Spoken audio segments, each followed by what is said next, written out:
Introducción de estas enfermedades raras y después discutiremos si el nombre es el adecuado o han pensado en modificarlo. Ronnie, adelante.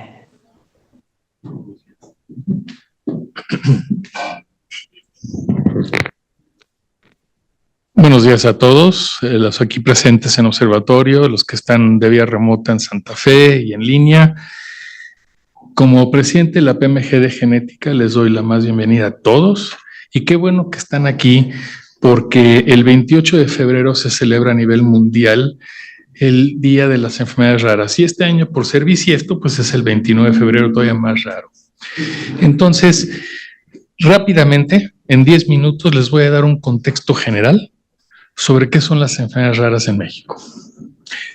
El término raro, como tal lo conocemos, ¿sí?, se hace referencia no a la cuestión de rareza, sino a la cuestión de inhabitual o de algo que ocurre de manera extraña, ¿sí? Porque cuando hablamos de enfermedades raras, lo primero que nos viene a la cabeza es, ay, es que es raro. No se trata de eso, ¿sí? Se trata de que las personas que están enfermas con una enfermedad rara, bueno, piden también lo que es equidad. Y esa equidad involucra, bueno, tener acceso a diagnóstico, tratamiento, salud, atención social y oportunidades como cualquier persona que vive en este planeta. Cada año se celebra en todo el mundo este suceso y México no se queda atrás. Y es muy importante hacer conciencia porque les voy a dar datos duros que a lo mejor ustedes no sabían y que los voy a poner un poquito más en contexto sobre estas enfermedades. La cebra se ha vuelto el símbolo mundial sobre las enfermedades raras. Y cada enfermedad tiene su color, ¿sí? Entonces, cuando hablamos de enfermedades raras, pues se simboliza con una cebra. ¿Y por qué el aforismo? Bueno, porque cuando escuchas el galope, piensas en caballos, no en cebras. Pero cuando hablamos de enfermedades raras, hay que pensar en cebras, no hay que pensar en caballos, hay que pensar en otra cosa. Y esto se acuñó en 1950 por el doctor Theodore Woodward en la Universidad de Maryland. Ahora, ¿por qué los médicos por lo general no conocen las enfermedades raras? Bueno, porque para algunos, cuando fueron estudiantes de medicina, bueno, pues fueron olvidadas o se saltaron esos capítulos en la educación. Sobreutilizan mucho el aforismo de la cebra, no hay tratamientos definitivos y entonces dicen, ¿para qué lo busco, la diagnostico si no la puedo tratar? ¿Sí? Y hay poca concientización y entendimiento por los médicos acerca de estas enfermedades. En sí, ¿qué es una enfermedad rara? Bueno, de acuerdo a la Organización Mundial de la Salud, las enfermedades raras son aquellas que se presentan en menos de 5 personas por cada 10,000 habitantes y existen más de 6,000 enfermedades raras. Entonces, si sabemos que hay más de 6,000 enfermedades raras, bueno, seríamos las personas que están afectadas por una enfermedad rara, sería el tercer país más grande del mundo, teniendo alrededor de 300 millones de personas afectadas. Y es un número nada despreciable, es mucha gente. 5% de la población mundial, entonces, pues va a tener una enfermedad rara, ¿ok? Y hay que entender que estas son de baja prevalencia. Entonces tenemos otro término que podemos usar, enfermedades de baja prevalencia. En México, ¿sí?, lo estoy poniendo aquí de cebra, el 29 de junio del año pasado, en el Diario Oficial de la Federación, se puso un acuerdo en donde se reconocen a las enfermedades raras y se incorporan a lo que la Organización Mundial de la Salud tiene como su catálogo de enfermedades raras, que son 5,500.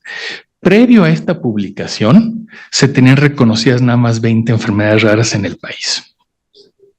Y cabe destacar de que no tenemos como tal un registro nacional, estatal, federal de enfermedades raras. Entonces, fíjense, más de 6,000 enfermedades raras. Y en México se estima que hay alrededor de 8 millones, un poquito más, de mexicanos con una enfermedad rara. Recuerden, 300 millones a nivel mundial. ¿Ok? Y se sabe que el 72% va a tener un origen genético. Entonces, hay ciertas enfermedades raras que no necesariamente van a tener que tener un origen genético. Pueden ser a veces por infecciones, ya sean bacterianas o virales, alergias o causas ambientales. E inclusive los cánceres, hay cánceres hereditarios que son considerados como raros. ¿Sí? Y bueno, la importancia. El 70% de las enfermedades raras comienzan en la infancia. ¿Qué quiere decir? Que si tú agarras a cualquier genetista, la mayoría de su consulta va a ser en edades pediátricas. ¿Por qué la concientización? ¿Por qué es importante entender las enfermedades raras? Porque la mayoría de los pacientes y los padres y los cuidadores pasan por lo que se llama una odisea diagnóstica. Y esta odisea diagnóstica, ¿sí?, puede durar 5 años a llegar a un diagnóstico certero. Entonces, nace y en el primer año se debe dar una sospecha diagnóstica y empezar un manejo, ¿sí? ¿Qué pasa cuando esto no ocurre? Bueno, del segundo al tercer año empiezan a ir con diferentes médicos, les dan diferentes diagnósticos, diferentes tratamientos, muchas veces tratamientos que no los necesitan o cirugías que no necesitan, y por ahí del cuarto año a alguien se le prende el foco y acuden con el médico genetista. Y es ahí cuando vienen a la consulta y se hacen las pruebas adecuadas, se llega a un diagnóstico. Obviamente, entre más tiempo se tarde en llegar a un diagnóstico, bueno, pues el paciente no va a recibir ni apoyo ni tratamiento, y esto ocurre en el 29.37% de los casos. Hay veces, sí, en el 17.9%, que reciben en efecto tratamientos inadecuados. Y en el 31.26% de los casos, la enfermedad se agrava con las secuelas subsecuentes. Entonces, el 15% de los casos, sí, pueden llegar a utilizar lo que se llaman medicamentos huérfanos. Y son huérfanos no porque no tengan progenitores, simplemente porque son enfermedades que también se les llamaban huérfanas porque eran olvidadas. ¿Sí? Hay tratamientos que ya se pueden emplear. Y las enfermedades raras, bueno, pues son multisistémicas, son crónicas, son degenerativas y pueden tener pues discapacidad en la autonomía, o sea, déficit motores, sensoriales o intelectuales, ¿sí? Por lo general son comienzos precoces entre los 2 y 3 años antes de cumplir estos 2 años de edad, ¿sí?, en donde a veces son mortales, son letales. Y algo bien curioso, pueden cursar con dolores crónicos. Y esto es muy importante, ¿sí?, como la porfiria, que está subdiagnosticada y es más frecuente de lo que uno piensa. El 35% de las muertes antes de 1 año en edades pediátricas, en el 35% se le puede atribuir a que es una enfermedad rara. Y en un 10% ocurre entre el 1 y 5 años de vida. Y el 12% entre los 5 y 15 años de vida. Entonces, ¿por qué sufren tanto estos pacientes? Por la odisea diagnóstica, por la falta del conocimiento. Y lo que pretendemos el día de hoy, con esta breve introducción, es que ustedes aquí presentes y los que están en línea y de manera remota, por lo menos que empiecen a tener la sospecha y sepan que en el hospital hay una PMG de genética y que estamos aquí para ayudarles. Les dejo mis datos por cualquier duda que tengan y las preguntas las vamos a tener hasta el final. Ahora les voy a pasar el micrófono a la doctora Alma Medrano. Muchas gracias.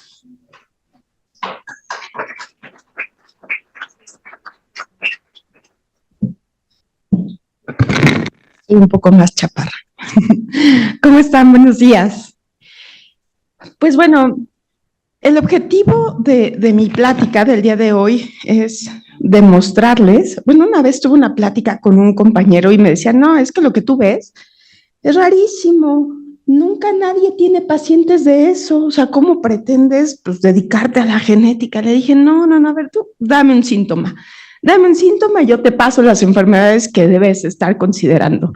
Entonces, derivado de esa plática, dije, es una buena plática porque aquí estamos en la sesión general y hay de todas las especialidades, hay médicos internos, residentes y de todas las especialidades habidas y por haber. Entonces recordé y dije, bueno, vamos a ver cuáles son las principales causas de consulta en las especialidades y hacer este ejercicio de decirles, hey, think rare, o sea, las enfermedades raras son diagnósticos diferenciales también. Mi nombre es Alma Medrano, cualquier duda, ahí está mi correo electrónico. Tengo una historia antes que contar. Cuando yo era estudiante de medicina, no era cirujano, y no porque tenga nada contra los cirujanos, es más, me caen muy bien los cirujanos, pero era un transplantólogo clínico. Se para enfrente de nosotros, yo iba en tercer año, pues estaba súper chavita, todo lo que decía yo, mi maestro lo captaba, ¿no? Me ponía atención porque además era buenísimo.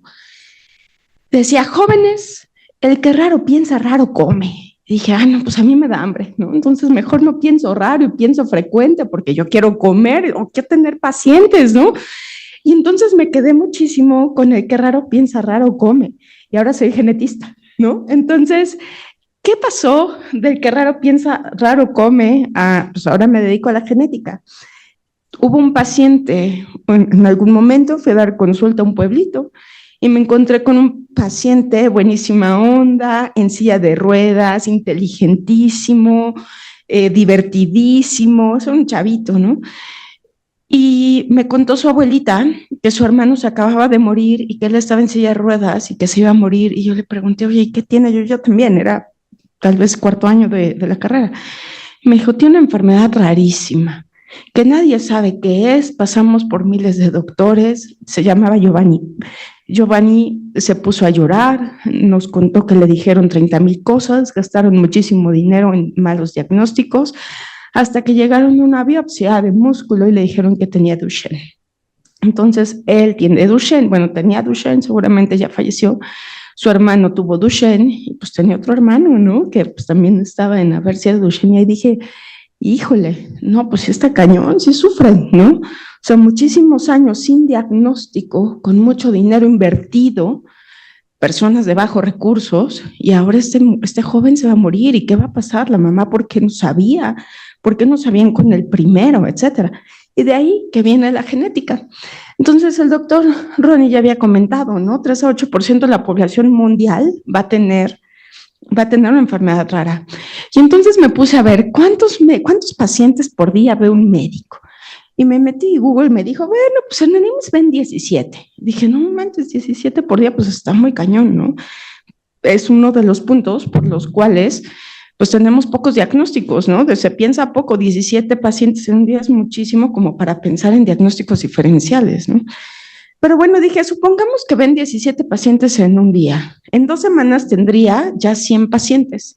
Y si nos vamos por el 8% de la población, entonces cada 2 semanas tendría entre 3 y 8 pacientes con una enfermedad rara y que no lo hubiera diagnosticado. Si alguien ha visto más de 100 pacientes en su vida, o sea, hoy aquí no les voy a pedir que levante la mano quien haya visto más de 100 pacientes, ¿no?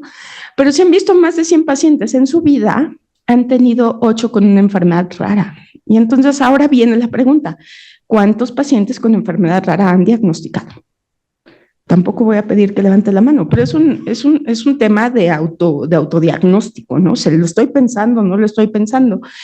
Y entonces, durante mi vida laboral me ha tocado hacer también estudios del impacto de la enfermedad, es decir, cuánto tiempo tarda un paciente en llegar a un diagnóstico. Ya lo habían dicho, ¿no? Hay un rango entre 4.5 años a 20 años al diagnóstico. Imagínense 20 años sin saber qué es lo que tienen. 20 años, ¿cuánto dinero invertido? Pues con potencial económico, sin potencial, ¿no? Y cuando yo platicaba con los papás o con los pacientes, decía, no, es que vi como 9 médicos, pero el bueno supo lo que tenía, ¿no? Y dije, híjole, pues el que piensa raro es el bueno, ¿no? Entonces, o sea, no pensando en el genetista, invítenos a sus consultas, pero piensen raro porque en realidad cuando tienen estos pacientes que llaman 9 médicos que los han interconsultado, el bueno es el que hace el diagnóstico. Entonces, Think Rare también es importante y también se hace como un diferencial en cuanto a esto. Entonces, empezaré con los ejemplos. Fiebre. ¿Qué paciente pediátrico no oye? Es más, es la primera causa, o sea, siempre dicen los pediatras, es que esto está el gorro de ver tantos pacientes con fiebre, con mocos, con diarrea. Pues bueno, la fiebre. La fiebre en pediatría tiene sus diagnósticos diferenciales y en este caso estoy poniendo, si bien un tipo de fiebre, pues no tan frecuente como la que ven, ¿no? De manera habitual, pues fiebre recurrente tenemos también formas implicadas en enfermedades raras y tendríamos, por ejemplo, Periodic Fever Syndrome, tendríamos también algunos errores innatos del metabolismo, tenemos inmunodeficiencias, tenemos también pues algunas inflamatorias que no necesariamente son hereditarias, ya habíamos visto entre el 70 y el 80% son hereditarias, el otro 20% no lo son, entonces entramos también con la parte de inmunidad y ya hay árboles, ¿no? Árboles diagnósticos de si no tiene tal, no tiene tal, entonces piensa en las formas hereditarias o piensa en una afección autoinmune. La siguiente, por favor. Tos. Otra vez, tengo fiebre, tos, pues bueno, tos crónica es exactamente lo mismo. Si tenemos un paciente pediatría con tos crónica, pues entramos justo, ya sea si es postinfecciosa, una malformación, inflamación, aspiración, bla, bla, bla. Nosotros entraríamos, por ejemplo, en airway infections protracted, recurrent or persistent, donde tenemos, por ejemplo, las iliopatías, tenemos la fibrosis quística, tenemos la deficiencia de alfa-1 antitripsina. Entonces, hay diagnósticos diferenciales importantes a considerar en un paciente pediátrico con tos crónica. Si nos vamos a un intermedio entre pediatría y medicina interna, pues tenemos igual a la obesidad, ¿no? La obesidad también tiene formas monogénicas, tenemos pacientes sindromáticos que los vemos, tienen discapacidad intelectual, tienen algunas dismorfias, no, pues seguro es un Prader-Willi, o puede ser un Bardet-Biedl, o puede ser otro tipo de etiología, pero tenemos, ojo, también estas formas no sindromáticas. Siempre se piensa, y más en pediatría, que para pensar en una enfermedad rara tiene que tener dismorfias, o tiene que tener discapacidad intelectual, o tiene que tener otra cosa, y la realidad es que no. Cada vez hay más evidencia de pacientes que tienen este tipo de enfermedades sin características fenotípicas diferentes a lo esperado para la etnia. Entonces, ojo con esto, también hay obesidad monogénica. Para los internistas tenemos también lo suyo, ¿no? Tenemos a las MODIs. Las MODIs, que son todo un grupo bien heterogéneo, que hay medicina de precisión, es decir, si tiene un MODI 3 te vas con sulfonilurea, si no te vayas con otra cosa porque no va a funcionar. Vete con sulfonilureas y después tal vez termines en insulina, pero también hay su árbol diagnóstico. Si tienes un paciente joven que no tenga obesidad, pues piensa y que desarrolle algo que no es diabetes 1, no es diabetes 2, pues piensa en un MODI, ¿no? Un MODI puede ser una buena opción. Entonces tenemos ya cada vez muchísimos más genes implicados en formas hereditarias, tenemos una ligada a la X recesiva, ojo con este tipo de herencia, tenemos muchas autosómicos recesivas que forman parte de formas monogénicas de diabetes. Y ojo con las autosómicos recesivas, porque también hay un paradigma bien importante, que lo he escuchado muchísimo, es que no puede ser genético porque no hay nadie en la familia. Oye, pues es que están las recesivas, ¿no? O sea, las recesivas no necesitan, o sea, los papás son sanos. Y como los papás son sanos, pues pueden tener un hijo o varios hijos o un hijo solamente enfermo y eso no te excluye una forma hereditaria. También con su árbol diagnóstico para poder solicitar el estudio molecular. Ginecología nos vamos con lo mismo, amenorrea secundaria, pues también tienen muchísimos pacientes con amenorrea secundaria, tenemos insuficiencia ovárica prematura y de los diagnósticos diferenciales de insuficiencia ovárica prematura, pues tenemos a varias frecuentes, ¿no? El Turner, que en realidad no es una enfermedad rara, pero sí es una enfermedad de origen genético. Tenemos pues el diagnóstico genético que a todo mundo se nos viene, ¿no? A la cabeza con amenorrea es Turner, pero no todo es Turner, ¿ok? Tenemos, por ejemplo, a premutaciones en X frágil, o sea, son pacientes que pueden tener algunos síntomas psiquiátricos, pueden llegar a tener antecedentes de la familia de temblor con ataques, etcétera, pero la insuficiencia ovárica prematura forma parte de los puntos pivotales para considerar también en este árbol diagnóstico a muchas etiologías, pero también a las genéticas que entran dentro de enfermedades raras. Y ya lo decía el doctor Ronnie Kersenovich, en cirugía también tenemos lo nuestro, ¿ok? Nosotros también entramos con los cirujanos, invítenos, no a sus cirugías, ¿no? Porque yo no podría ayudar ya mucho, ¿no? A hacer nada en cirugía, pero podría ayudar, por ejemplo, si tienen un paciente que tiene dolor abdominal crónico, si tiene dolor abdominal crónico y es bien frecuente en los pacientes con porfiria, es que ya le hicieron apendicectomía, y es que ya le entraron a una LAPE porque no saben qué pasó, etcétera, pues oye, piensa porfiria, pero no todo es porfiria. Tenemos un angiodema, por aquí está, tenemos angiodema hereditario, tenemos, por ejemplo, a sickle cell, a este tipo de anemias en los cuales pues, se hacen modificaciones en el eritrocito y generan microinfartos, ¿no?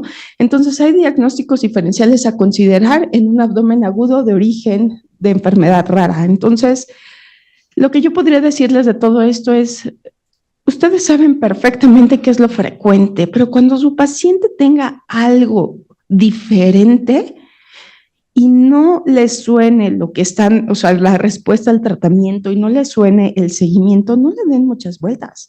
Váyanse a los diagnósticos diferenciales, porque si siguen pensando lo mismo, no van a hacer ese, llegué con el bueno, ¿no? O sea, llegué con el 10º que hizo mi diagnóstico. Entonces, ojo con esto. ¿Qué es lo que ocurre?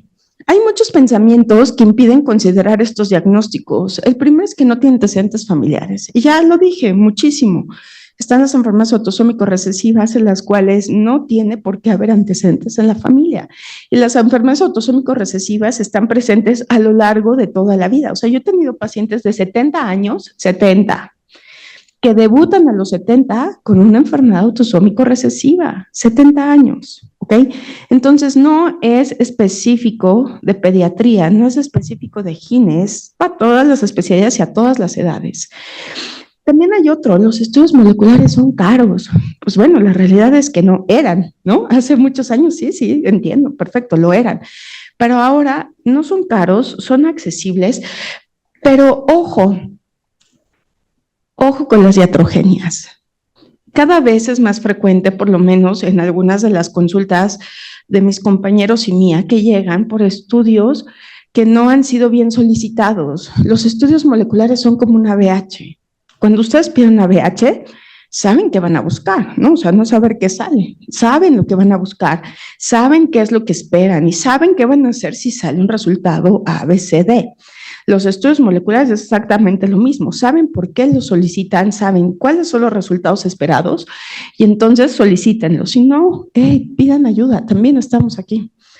No hay genetistas, que es otro, son súper raros, no manches, estudiaste genética, o sea, debes ser como una en 1,000,000. Pues no, bueno, o sea, sí, pero no, sí hay. Y en esta práctica del ABC, o sea, no solo tienen muchos genetistas, sino que los genetistas nos especializamos. Uno, tienen maestro de maestros, como la doctora Patti Greter, el doctor Ronnie Kersenovich, que tienen toda la experiencia, por ejemplo, en síndromes de hipermovilidad, etcétera, en pediatría. Tienen, por ejemplo, a la doctora Melania Abreu, que es especialista también en errores innatos y hace mucho de cáncer. Tienen a la doctora Talia Weckman, que es especialista en oncogenética.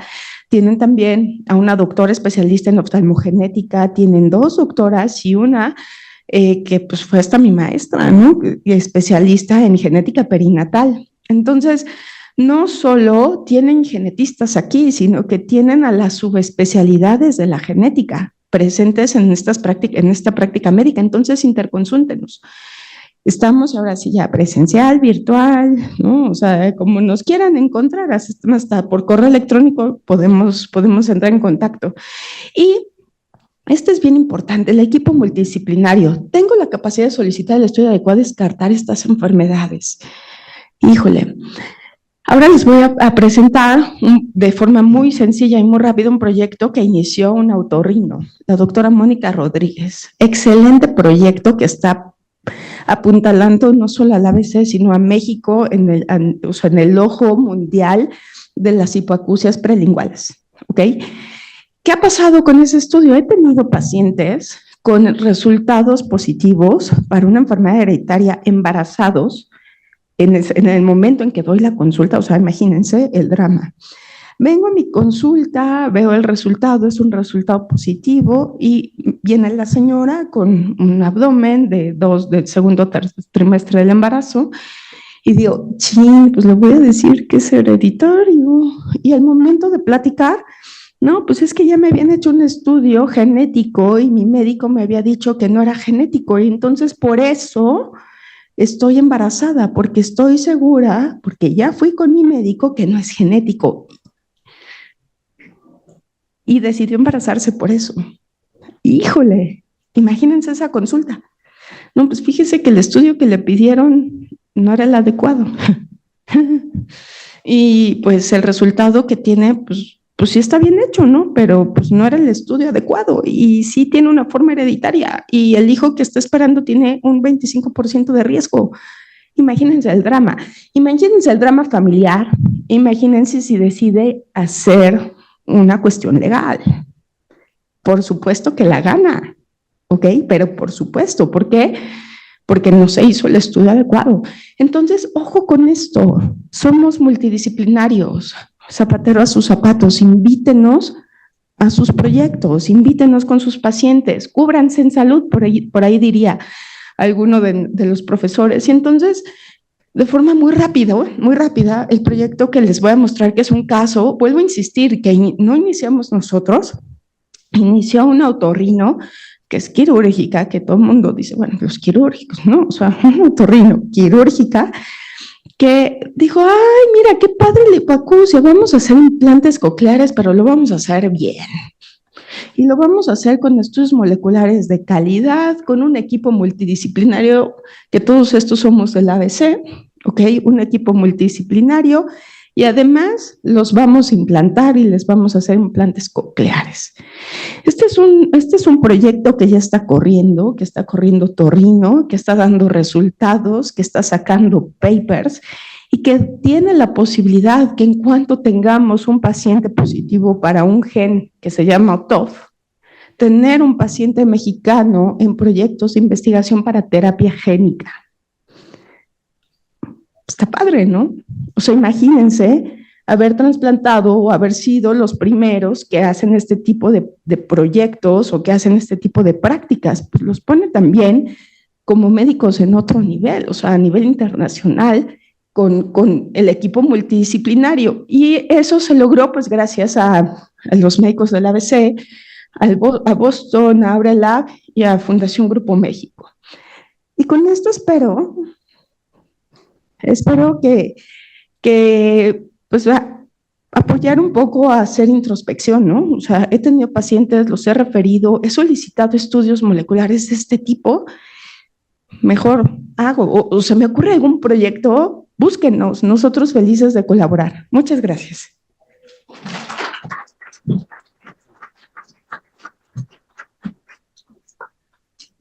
Gracias, doctora Medrano, por su excelente plática. Y yo creo que hasta ahorita con estas dos pláticas podemos empezar a tener una reflexión propia como médicos aquí sobre todos estos datos que son importantes y que no los podemos ignorar, así como el hecho de que la genética está en todo, ¿sí? A continuación, les voy a ceder el micrófono a la doctora Melanie Abreu. Ella es médico genetista también, es parte de la PMG de genética y nos va a hablar de un tema muy importante. O sea, ya hablamos de estadística, ya hablamos de sospechas diagnósticas. Bueno, y ahora vamos a hablar del diagnóstico. Doctora Abreu, muchas gracias. Bueno, buenos días a todos. Muchísimas gracias por la invitación y sobre todo por considerarnos para este día de las enfermedades raras y empezar a hacer la visualización y la conciencia. Entonces, quiero ahora sí que recalcar lo que han venido platicando con respecto a la odisea diagnóstica. Ya quedamos que pues, los pacientes van a permanecer muchísimo tiempo sin poder llegar a un diagnóstico definitivo y pues muchas veces esto lleva retrasos en promedio de cerca de 10 años y han visto más de 12 a 15 médicos incluso para llegar al diagnóstico definitivo. Y aunque aquí se ve chiquito, lo que quiero enseñarles es en un periodo de noviembre de 2023, 29 de noviembre de 2023 hasta el viernes de la semana pasada, ¿cuántos genes había descritos en esta base de datos que se llama OMIM? Entonces, hay 44 nuevos fenotipos asociados a genes simplemente en un periodo de 3 meses y 69 descripciones nuevas de genes. ¿Qué quiere decir esto? Que la genética está evolucionando rapidísimo y que con las nuevas estrategias de secuenciación estamos pudiendo asignar nuevas enfermedades y es imposible saberlo todo. Es imposible y justamente por esto es el plan de hacer equipos multidisciplinarios y de poder tener estrategias que nos puedan llegar a hacer el diagnóstico en estos pacientes. Entonces, habitualmente, ¿cómo era la consulta de un genetista? Y digo era porque evidentemente esto ha estado cambiando rápidamente, sobre todo con el advenimiento de la secuenciación de nueva generación, que es de lo que vamos a platicar un poquito más adelante. Pero entonces nosotros teníamos un paciente en el que probablemente hacíamos estrategias de prevención temprana, como podría ser el tamiz neonatal y todos los nuevos tipos de tamices.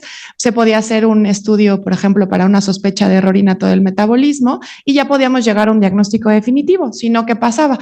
Era un paciente que tenía discapacidad intelectual, se hacía estudios de imagen, potenciales, valoración por oftalmo y entonces podíamos llegar a un diagnóstico. Pero este entramado de poder llegar a las pruebas y siempre va a llevar a un retraso en el diagnóstico y pues a veces con suerte en este caminito es cuando llegábamos a la evaluación por el genetista y el genetista podría decidir si es que podía tomarse un cariotipo, si podía tomarse un estudio molecular para, por ejemplo, diagnóstico de X frágil o si podía hacerse alguna otra prueba molecular específica. Y entonces, pues esto llevaba a un retraso muchas veces del diagnóstico en estos años que decimos que lleva a cabo la odisea diagnóstica. Y entonces, pues lo que hacíamos dentro de genética era hacer diagnósticos, ¿no? Y ese era el proceso final. El objetivo del genetista era poder llegar a un diagnóstico definitivo. Y en realidad, pues las cosas han cambiado. Y han cambiado porque a través de la secuenciación de nueva generación, de los tamices neonatales que incluso ya incluyen estas nuevas estrategias, pues realmente estos algoritmos han ido modificándose y han sido muchos más rápidos. Y ahora hay un concepto nuevo que se llama fenotipo reverso. ¿Qué significa eso? Que el paciente recibe una estrategia molecular y recibe un estudio molecular en el que se da la mutación o el diagnóstico definitivo y luego volvemos al paciente para verificar si efectivamente ese es el diagnóstico que tienen nuestros pacientes. Entonces vamos a tener que empezar a ser un poquito más flexibles desde el orden de cómo se solicitan las cosas, pero por supuesto para poder solicitar una prueba pues tienes que saber cuál es el objetivo de la prueba, como ya nos comentaba la doctora Medrano. Yo no puedo pedirle un exoma o un genoma completo a cualquier paciente porque además de todo el tener esa cantidad de información sin poderle interpretar con un cuadro clínico, pues es realmente absurdo. Y además de todo, pues vamos a poder encontrar cosas que a lo mejor no estábamos buscando y cómo vamos a poder asesorar esos riesgos, por ejemplo, hablando de genes de riesgo para cáncer hereditario. Sin embargo, pues como ya las estrategias de diagnóstico genómico existen, pues ya es un diagnóstico que es rápido, que es altamente eficiente y que es realmente de nuevo de bajo costo. Entonces voy a poner en contexto muy rápido cómo se hace un diagnóstico o una prueba molecular para una secuenciación de nueva generación. Entonces, lo que se hace es que primero vamos a obtener nuestro DNA, que si bien puede ser una muestra de mucosa o puede ser una muestra de sangre o cualquier otro tejido, también puede ser, por ejemplo, las biopsias de parafina en caso de los tumores o hueso, que es difícil, pero bueno, es una de las otras formas que se puede obtener. Después se va a cortar el DNA en diferentes fragmentos, esto es secuenciación de secuencias cortas, pero más o menos se cortan 300 pares de bases, luego esas 300 pares de bases se van a poner unos adaptadores que se van a poner en unas superficies de vidrio de que se van a llevar a un equipo y se va a llevar a cabo la secuenciación. La ventaja es que podemos analizar muchos genes al mismo tiempo, ¿sale? Y entonces eso, y muchos pacientes al mismo tiempo también. Entonces eso permite permite que los costos de secuenciación bajen, y antes se tenía que hacer el análisis de gen por gen. Entonces es como pensar que yo tenía antes toda nuestra información genética, vamos a pensarla como una biblioteca.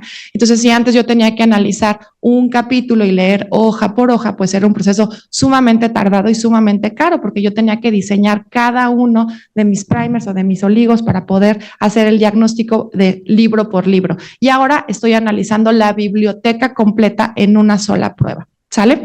Y entonces nos va a permitir hacer este diagnóstico de muchas moléculas al mismo momento, y que además nos permite decir en qué proporción están. Eso es importante, sobre todo cuando estamos hablando de estudios somáticos, por ejemplo, en cáncer.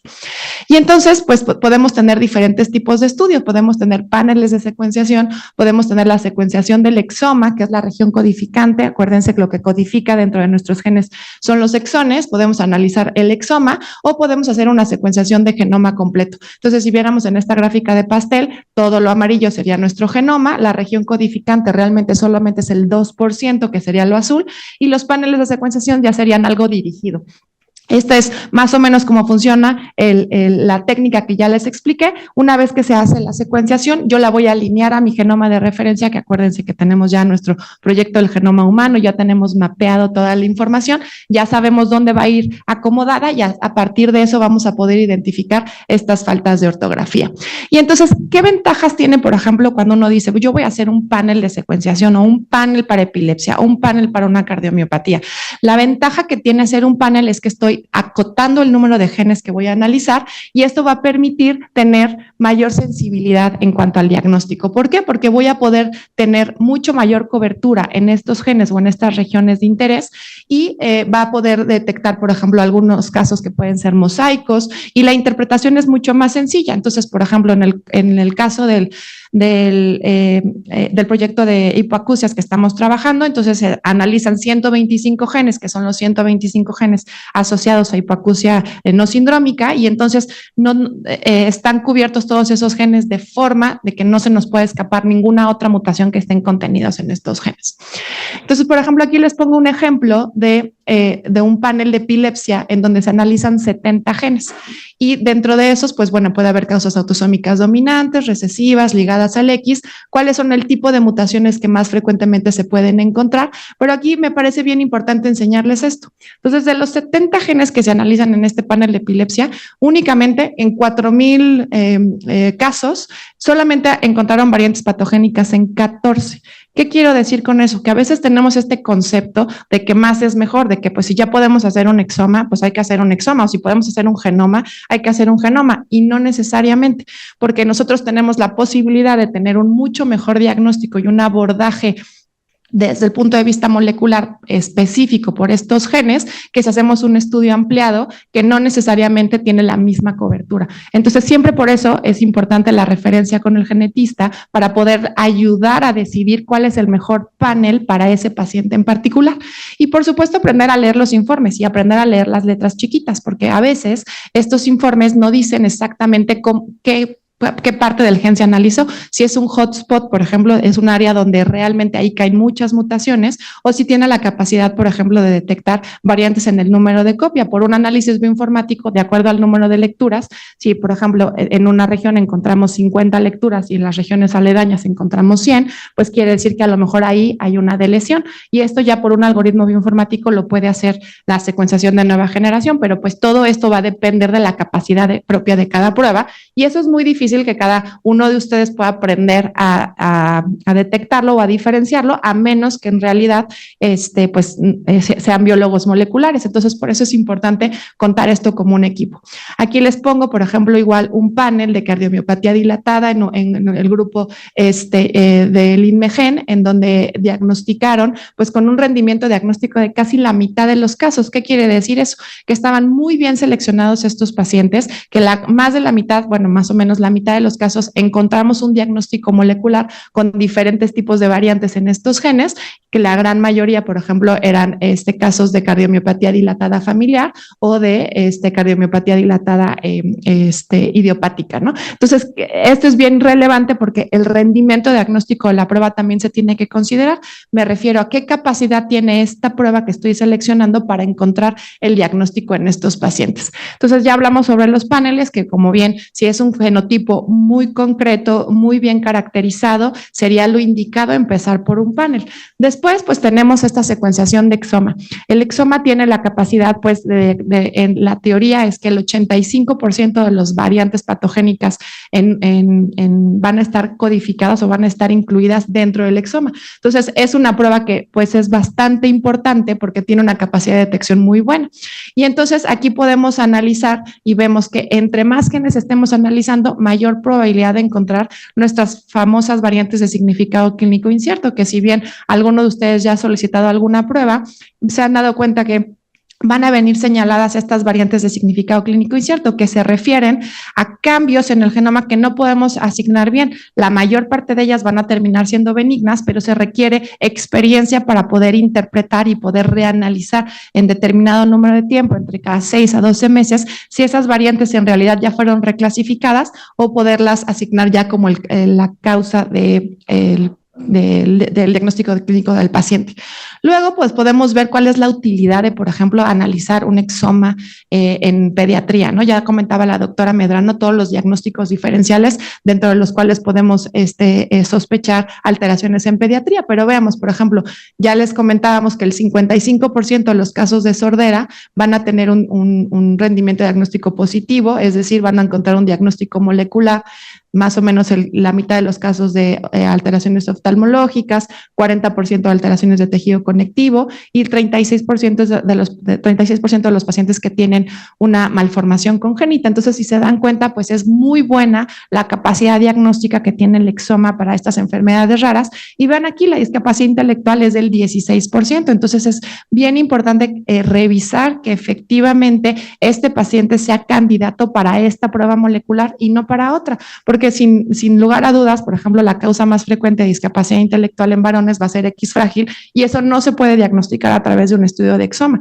Y estos son los detalles finos que pues los genetistas contribuimos para poder llegar al diagnóstico más apropiado. Entonces aquí les pongo otro ejemplo también mexicano del grupo del Conde. También aprovechando que los tenemos aquí en el hospital, recordar que pues la posibilidad o el rendimiento diagnóstico que tiene una prueba de exoma en este tipo de pacientes es casi del 60%. Y vemos aquí las diferentes tipos de diagnóstico. Por supuesto, la más frecuente van a ser las distrofias de retina. Sin embargo, pues también son pruebas muy, muy útiles en este tipo de pacientes, como ya comentaba la doctora Medrano también, para el diagnóstico sobre todo y el asesoramiento genético a las familias.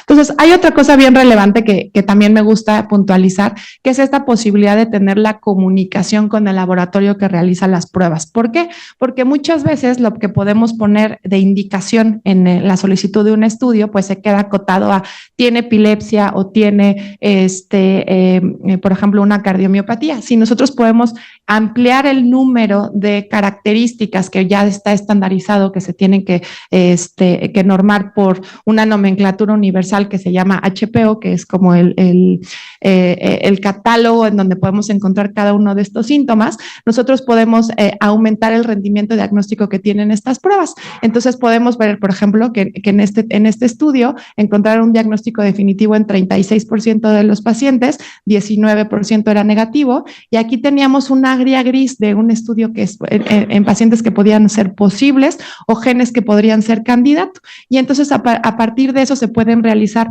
pruebas complementarias. Por ejemplo, si no se había realizado una electromiografía que nos hubiera hecho sospechar de una miopatía, o poder tomar, por ejemplo, potenciales auditivos, una valoración o una imagen de sistema nervioso para poder terminar de categorizar, por ejemplo, cada uno de los diagnósticos.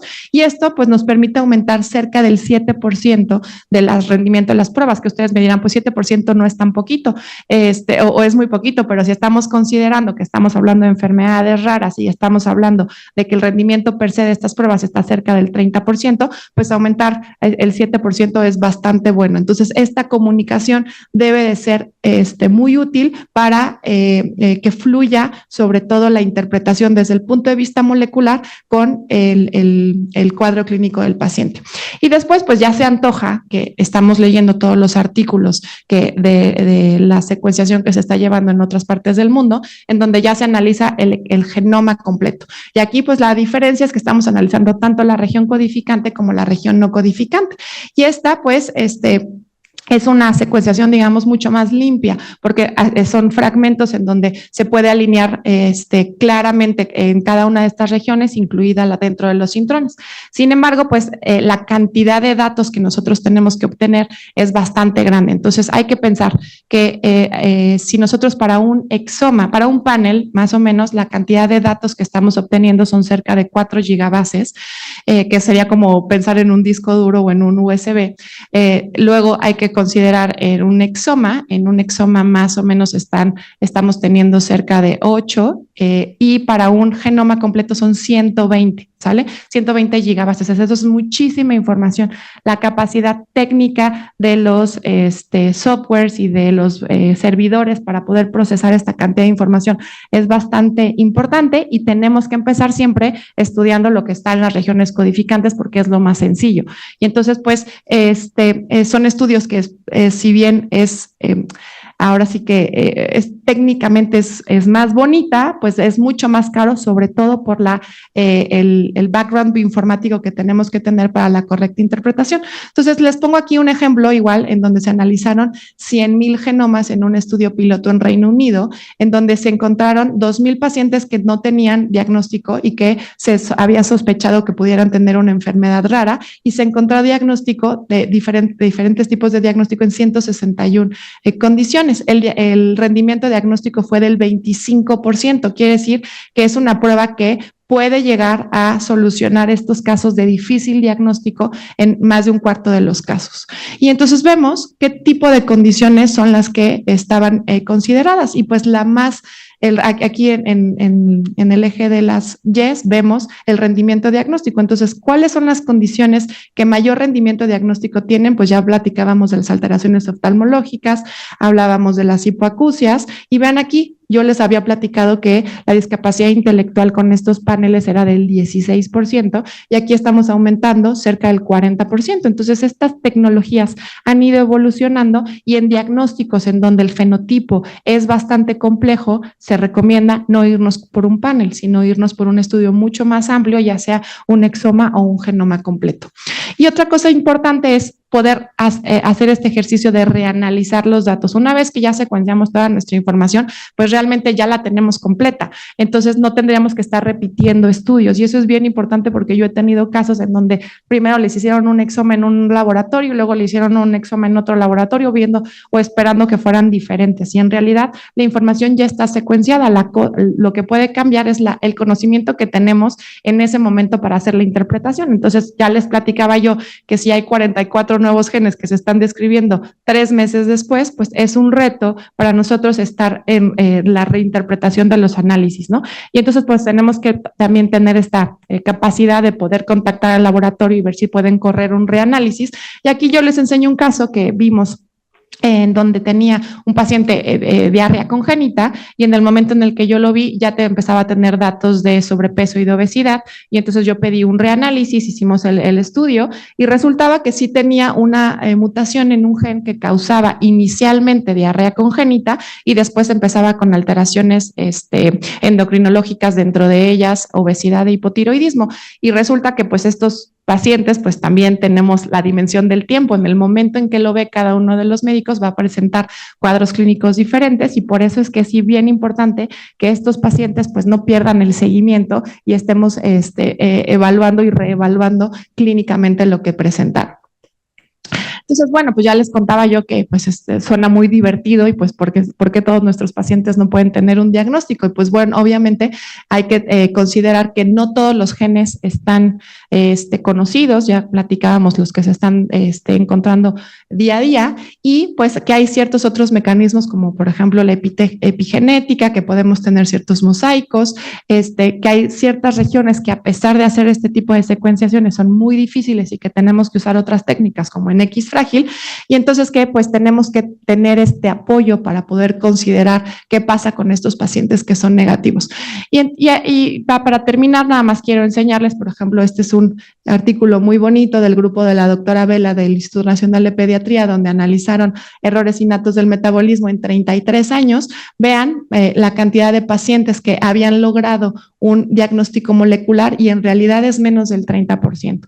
¿Qué quiere decir eso? Que tenemos que trabajar mucho para el acceso para que los pacientes con enfermedades raras tengan la capacidad de poder tener un diagnóstico con este tipo de pruebas, ¿sale? Y ya manera de conclusión, entonces, si tenemos un fenotipo muy específico, podemos hacer un panel. Si es un fenotipo muy heterogéneo, podemos hacer un exoma o un genoma completo, y que seguramente esta rápida evolución está cambiando estos paradigmas y que tenemos que estar listos para lo que viene. Muchas gracias.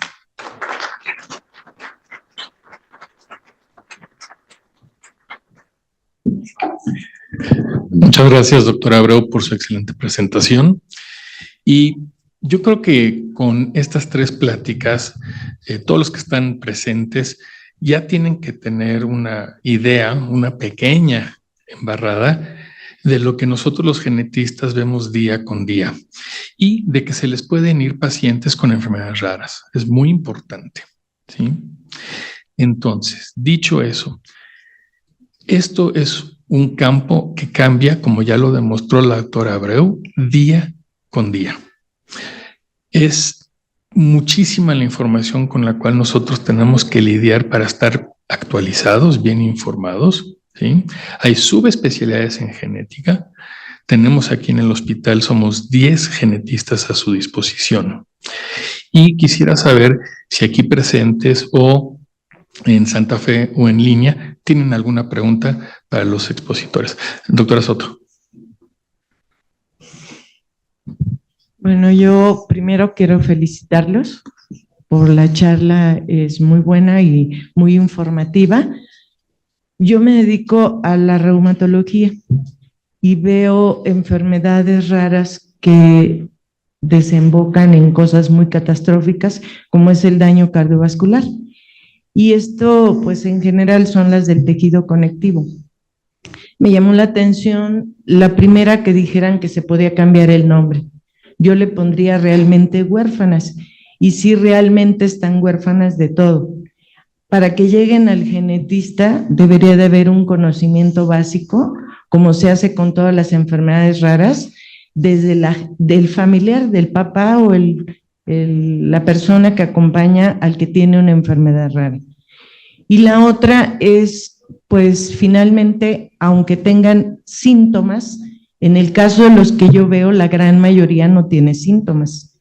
Entonces es mucho de observación y mucho de saber en qué va el desenlace que van a tener, sobre todo a nivel cardiovascular. Entonces ayer veía uno, y sí es importante el estudio genético, pero si yo estoy viendo que el daño trae un soplo, es posible que trae una disnea, pues no va a ir directo al genetista, muchas veces acaba directo con el cardiólogo. ¿Y por qué? Porque es el que tiene que hacer un eco. Entonces aquí yo creo que la información que dan de la secuenciación, yo acabo de hacer un estudio en Marfan, aún así se queda corto aunque sepamos que son sindromáticos.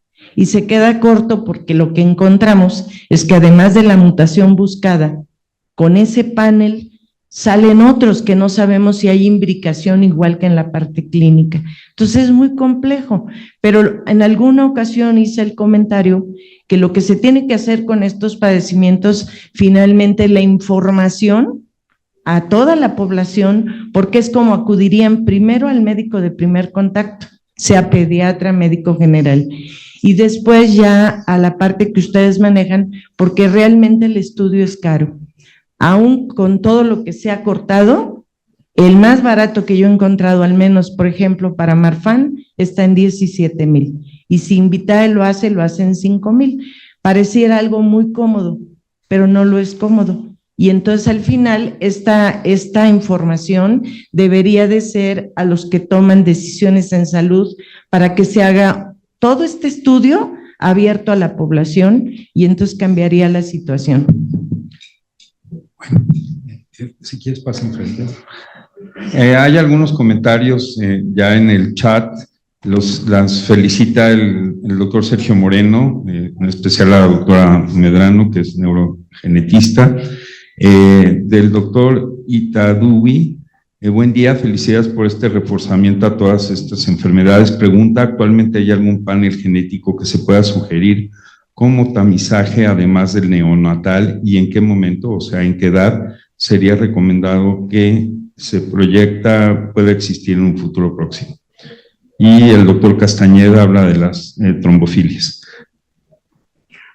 Si quieres, voy a contestar primero a la doctora Soto y ahorita platicamos las demás. Yo creo que es bien difícil que un paciente se despierte y diga, ay, yo creo que hoy necesito ir al genetista. Entonces, nosotros dependemos 100% de la referencia apropiada y de la referencia oportuna. Entonces, estoy completamente de acuerdo que, pues, si bien la intervención del genetista no va a ser el que realice el eco y que a lo mejor vaya a cambiar en ese momento el tratamiento que pueda poner en peligro la vida, pero el hecho de que nosotros podamos complementar la valoración, porque pues si bien esa mutación en Marfan puede tener una correlación genotipo-fenotipo, que eso es algo que es muy complicado que ustedes puedan hacerlo todo, ¿no? O sea, además de tratar al paciente, además de hacer el eco, pues que se sienten a revisar que esa mutación tenga una implicación en la proteína de X o Y manera. Pues justamente esa es la parte que nos toca hacer a nosotros. Y esto, como decía la doctora Medrano, pues ya existe lo que llamamos la medicina personalizada y que probablemente esta mutación le vaya mejor con este antagonista o le vaya mejor con este otro tratamiento. Y entonces, pues sí es un poco, como bien dice, de educación y de educación a la parte médica, de que no nos vean como que solamente vamos a solicitar una prueba, sino que les vamos a ayudar a la interpretación, a la correlación y a esa otra serie de variantes que ustedes encontraron ahí que no podemos asignar muy bien, pues es parte de nuestro trabajo que podamos ahora sí que catalogar si este es efectivamente relacionado al fenotipo o no. Existen diferentes tipos de paneles que están disponibles, o sea, tú le puedes poner panel de cardiomiopatía, panel de tal, y pueden ser, eso es como una selección curada de los genes que están recomendados porque pues son los que están descritos, pero ya vimos que se están describiendo genes continuamente y entonces en estos casos pues siempre hay que revisar pues, y leer las letras chiquitas de qué genes son los que se están incluyendo, porque pues no siempre están incluidos todos, o por ejemplo para los autoinflamatorios hay muchísima información, tendrías que revisar que efectivamente estén incluidos los genes que te están interesando. Y algo que esté abierto como para población general es algo complejo. ¿Por qué es complejo? Porque recuerden que la gran mayoría de las enfermedades van a ser multifactoriales y entonces va a haber factores genéticos y ambientales en pues prácticamente el 80% de las enfermedades. Entonces, en estos paneles, el problema de hacerlo a población abierta es ¿cuál va a ser el valor o el odds ratio de cada una de estas variantes de manera individual? Entonces, si encontramos una variante completamente mendeliana, dominante, que esté teniendo un valor directamente con ese cuadro clínico, pues sí, pero en las otras variantes que son chiquitas, como igual comentaba la doctora Medrano en su panel de obesidad, pues cada una de estas es un efecto como más bien sumatorio. Entonces, tendríamos que tener pues toda la información para poder hacer estas asociaciones como de genoma completo. Entonces, bueno, pues para allá vamos. Hay muchas cosas interesantes, sobre todo pues igual para el tamizaje de cáncer, pero pues estamos en vías. La doctora Gerter quiere hacer un pequeño comentario, ya estamos en tiempo. Sí, comentario y pregunta también. No es raro llegar a ver pacientes que dicen, mi prueba genética es negativa, o sea, esto no es genético. Y pruebas genéticas hay muchísimas y a veces hay enfermedades en donde una sola condición clínica, me refiero ahorita a un ejemplo como el Silver-Russell, no puede alcanzar el diagnóstico con una sola prueba, sino que tiene que armarse como una estrategia de pruebas. Y quisiera pedirle a la doctora Abreu si nos dice brevemente cómo es el abordaje genético de Silver-Russell y no llegar a pensar, es que lo mío no es genético porque me hicieron un panel. Pero es un panel de cuáles genes, de cuántos genes se hizo metilación, no se hizo metilación o qué se buscó. Y este es un ejemplo claro de que una enfermedad genética puede tener diferentes abordajes en el laboratorio clínico. Sí, pues para Silver Russell, que para los que no, ahora sí que para los que no lo conocen, es un síndrome en donde los niños tienen peso y talla bajos, tienen la cara triangular, tienen asimetría, pueden tener manchas café con leche, pero es de los diagnósticos diferenciales que vemos todos los días en estos pacientes que pueden tener, por ejemplo, acidosis tubular renal y que tienen peso y talla bajos. Entonces, más o menos la mitad de los casos de Silver Russell son debidos a un defecto de impronta en una región cromosómica en el cromosoma 11, el 7% es en otra región de impronta en el cromosoma 7 y el resto, sí, pueden ser mutaciones puntuales, pero el 40% de los casos no tiene un diagnóstico definitivo hasta hoy. Entonces, son tipos de ejemplos en donde son un reto que aunque yo le hiciera un genoma completo, no tengo un diagnóstico en ese paciente, ¿sale? Entonces, por eso sé que a veces se antoja que por 5,000 pesos poderle mandar un panel y quedarnos con el paciente, pero pues va a tener muchas limitantes y podemos estarle pidiendo estudios iatrogénicos, como también comentaban, y sobre todo brindar información que esté incompleta porque el paciente se queda con la idea de que no fue genético, ¿sale? Y esto es para los riesgos de recurrencia en asesoramientos, pues es bien importante. Me da pena, pero ya estamos en tiempo. Les quiero agradecer muchísimo esta plática.